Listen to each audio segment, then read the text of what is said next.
कहानी की शुरुआत होती है सन 1172 में, जहाँ पे हमें एक राज्य दिखाया जाता है जहाँ पर बहुत छोटे छोटे कबीले हैं। ये कबीले आपस में हमेशा लड़ते रहते हैं। उन्हीं कबीलों में से एक कबीले के सरदार अपने बेटे का नाम, जिसका नाम तेमुजिन है, जो मात्र 11 साल का है, उसके लिए लड़की ढूंढ रहे हैं ताकि उसकी शादी करवा सके। वो लड़की ढूंढने के लिए अपने एक दोस्त के कबीले में जाते हैं, जहाँ पे वो अपने दोस्त से मिलते हैं। यहाँ पर तेमुजिन की मुलाकात एक लड़की से होती है जिसका नाम मॉडटी होता है। मॉडटी तेमुजिन से पूछती है, तुम यहाँ पे क्या करने आए हो? तेमुजिन बताता है कि मैं अपनी शादी के लिए लड़की ढूंढने के लिए यहाँ पे आया हूँ। मॉडटी कहती है, फिर तो तुम्हें मुझसे शादी कर लेनी चाहिए। ये कह के वो वहाँ से चली जाती है। अगली सुबह तेमुजिन के सामने बहुत सारी लड़कियां पेश की जाती हैं, जिनमें से उसे एक को चुनना होगा। वो उनमें से मॉडटी को ही चुनता है, जिसके बाद उनकी शादी कर दी जाती है। पर यहाँ पर कबीले के कुछ रीति रिवाज हैं, जिसके मुताबिक शादी के 5 साल बाद ही एक दूसरे के साथ रह सकते हैं, क्योंकि अभी ये दोनों के दोनों छोटे हैं।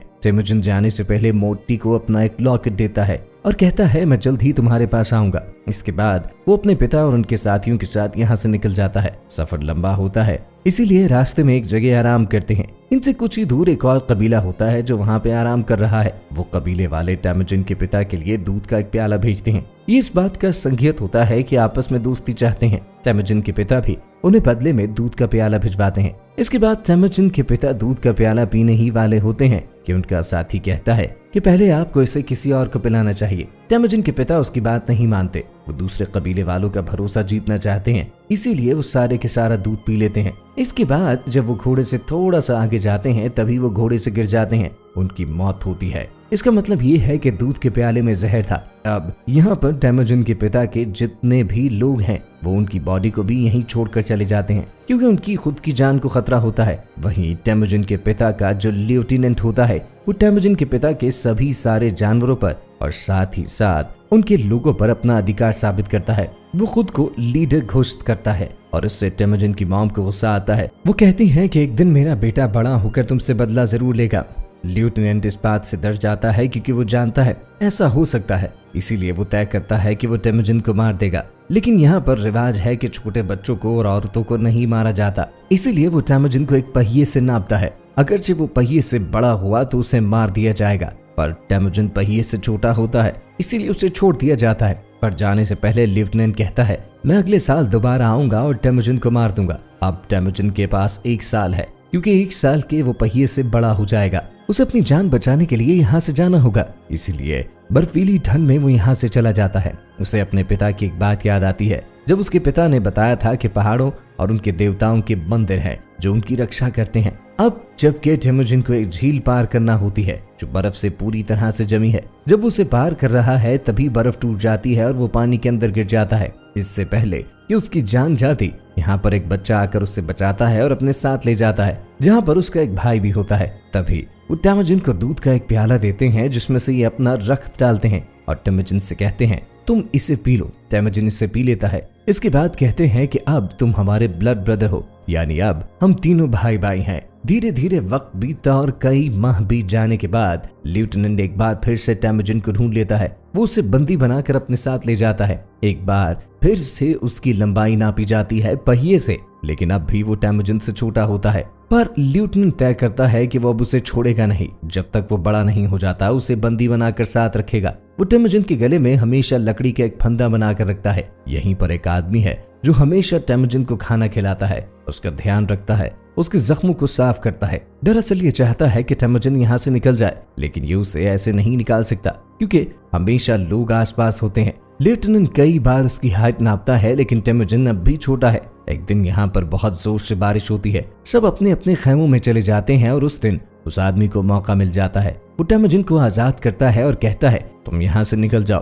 तेमुजिन वहाँ से भाग जाता है और अब भागते भागते वो उन पहाड़ियों तक पहुँच जाता है जहाँ पर उनके देवताओं के मंदिर हैं, जिसके बारे में उसके पिता ने कभी उसे बताया था। तेमुजिन वहीं पर रहना शुरू करता है और देखते ही देखते 14 साल बीत जाते हैं। तेमुजिन अब बड़ा हो चुका है, पर आज भी वो लेफ्टिनेंट के आदमियों से भाग रहा है। वो उसका पीछा कर रहे हैं और कई सालों के बाद वो तेमुजिन को पकड़ लेते हैं। एक बार फिर से उसी तरह से बंदी बना दिया जाता है जिस तरह से बचपन में बनाया गया था। इसके बाद लेफ्टिनेंट उसके पास आता है और कहता है, तुम मुझसे जिंदगी की भीख मांगो। लेकिन तेमुजिन कहता है, भले मैं मर जाऊं, लेकिन मैं तुमसे जिंदगी की भीख नहीं मांगूंगा। इससे लेफ्टिनेंट को गुस्सा आता है और कहता है कि अब मैं तुम्हें तड़पाऊंगा। इसके बाद वो उसके साथ अत्याचार करना शुरू करता है। एक रात कबीले के सभी लोग जश्न मना रहे हैं तो लेफ्टिनेंट टेमुजिन के पास नशे की हालत में आता है। टेमुजिन इस बात का फायदा उठाकर उस पर हमला करके उसे मार देता है और उस जगह से भाग जाता है। यहाँ से भागने के बाद वो सबसे पहले उस लड़की के पास जाता है जिसे बचपन में उसने लॉकेट दिया था, जिससे उसकी शादी हो गई थी, जिसका नाम मॉडटी है। वो मॉडटी को लेकर अपनी मॉम और अपनी बहन के पास वापस आता है, जहाँ पर वो अपने परिवार के साथ खुशी खुशी रहना शुरू करता है। पर एक दिन दूसरे कबीले वाले उनके ऊपर हमला करते हैं और यहाँ से मॉडटी को उठाकर ले जाते हैं। दरअसल उस कबीले का सरदार जब छोटा था तो टेमुजिन के पिता ने उनके कबीले पे हमला किया था और उस सरदार की मॉम को उठाकर ले गया था। तभी उस बच्चे ने कसम खाई थी कि जब ये बड़ा हो जाएगा बदला लेगा, और इसीलिए टेमुजिन की पत्नी यानी कि मॉडटी को उठाकर ले गया। अब वो किसी भी तरह से अपनी पत्नी को वापस पाना चाहता है, लेकिन टेमुजिन के पास इतनी सहना नहीं और ना ही उसके पास इतनी शक्ति है कि वो सरदार के साथ उसके कबीले के साथ जंग लड़ सके। इसीलिए वो अपने बचपन के उन भाइयों के पास जाता है जिनमें से एक ने उसे झील में से निकाला था। उसके बाद दूध पिलाकर कहा था कि हम तीनों अब भाई हैं। उसका भाई कहता है कि हम उस कबीले से लड़ नहीं सकते क्योंकि वो बहुत ही शक्तिशाली हैं, इसके लिए हमें 1 साल चाहिए। टेमुजिन उनकी बात मान जाता है, जिसके बाद ये 1 साल लगातार अभ्यास करते हैं और 1 साल के बाद अभ्यास के बाद ये उस कबीले से लड़ने के लायक हो जाते हैं। बस ये उस पूरे कबीले पे हमला करते हैं और उस जंग को जीत जाते हैं। और जब टेमुजिन अपनी पत्नी के पास जाता है तो उसे पता चलता है कि उसकी पत्नी मॉडटी इस कबीले के सरदार के बच्चे की मां बनने वाली है। लेकिन टेमुजिन अपनी पत्नी मॉडटी से बहुत प्यार करता है, इसीलिए वो उसे अपना लेता है। साथ ही इस जंग को जीतने के बाद उन्होंने जितना भी सामान लूटा होता है वो सब लोगों में बांट देता है। इससे जीते हुए कबीले में सभी लोग टेमुजिन के साथ शामिल होते हैं और अब टेमुजिन का खुद का एक अपना कबीला है, तो सब लोग उससे बहुत प्यार करते हैं। ये देखकर टेमुजिन के भाई के अंदर उसकी प्रथनी जलन की भावना पैदा होती है और एक दिन टेमुजिन के भाई के लोग बोहम के घोड़ों को चरा रहे होते हैं। तभी टेमुजिन के लोग वहां पर आ जाते हैं। वो घोड़े चराने वाले लोगों में से एक आदमी को तीर मारते हैं जो कि घोड़े पे भाग रहा होता है। वो आदमी वहीं पर गिर जाता है और वो उस आदमी को देखते हैं तो वो टेमुजिन का बड़ा भाई होता है, यानी कि उन 2 भाइयों में से बड़ा भाई। और जब ये उसके छोटे भाई को पता चलता है कि टेमुजिन के लोगों ने उसके बड़े भाई को मारा है तो वो टेमुजिन से बदला लेने की ठान लेता है। वो आसपास के सभी कबीलों से हाथ मिलाता है ताकि टेमुजिन के ऊपर हमला कर सके, उसे हरा सके। टेमुजिन जानता है कि वो इस जंग को नहीं जीत सकता, इसीलिए वो अपने कबीले में जितनी औरतें और बच्चे हैं उन सबको यहाँ से ले जाने के लिए कहता है ताकि वो सुरक्षित जगह तक पहुंच जाए। अब टेमुजिन उनका मुकाबला करता है।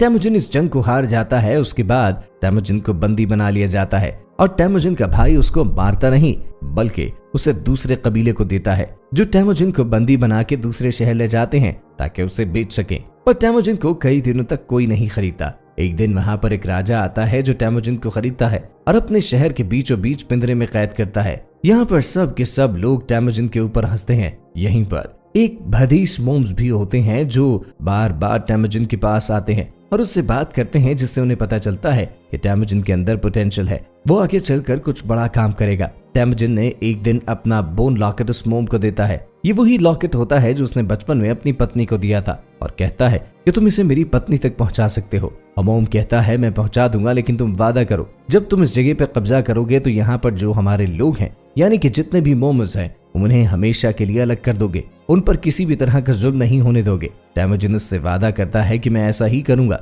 और उसके बाद मॉम्स का लॉकेट लेकर उसकी पत्नी को ढूंढने के लिए निकल पड़ता है। कई दिनों महीनों चलने के बाद वो एक पहर से गुजर रहा है और वहां पर उसकी मौत हो जाती है। लेकिन टेमुजिन की किस्मत अच्छी है कि यहाँ पर उसकी पत्नी पहुंच जाती है, जहाँ पर मॉम की बारी से उसे टेमुजिन का लॉकेट मिलता है, जिससे वो समझ जाती है कि टेमुजिन अब भी जिंदा है और वो टेमुजिन को ढूंढते ढूंढते उस शहर में पहुंच जाती है जहाँ पे उसे बंदी बना के रखा गया होता है। वहां पर वो एक सिपाही को पैसे देती है यानी कि रिश्वत, और टेमुजिन को वहां से निकाल कर अपने साथ ले आती है। टेमुजिन एक बार फिर से अपने बच्चों के साथ अपनी पत्नी के पास वापस पहुंच चुका है, जहाँ पर वो खुश होता है। एक दिन उसकी पत्नी कहती है कि जितने भी सरदार हैं सब एक जैसे होते हैं, वो लोगों के ऊपर जुल्म करते हैं। टेमुजिन को एहसास होता है कि उसे एक बड़ा राज बनाना चाहिए, इसीलिए वो अपने परिवार को छोड़कर निकल जाता है। वो सभी कबीलों से मिलता और उनके साथ मिलकर एक बड़ी आमीर बनाता है, जिसमें वो तय करता है कि कभी कोई किसी औरत और बच्चे पर जुल्म नहीं करेगा, न ही कोई अपने सरदार को धोखा देगा और हम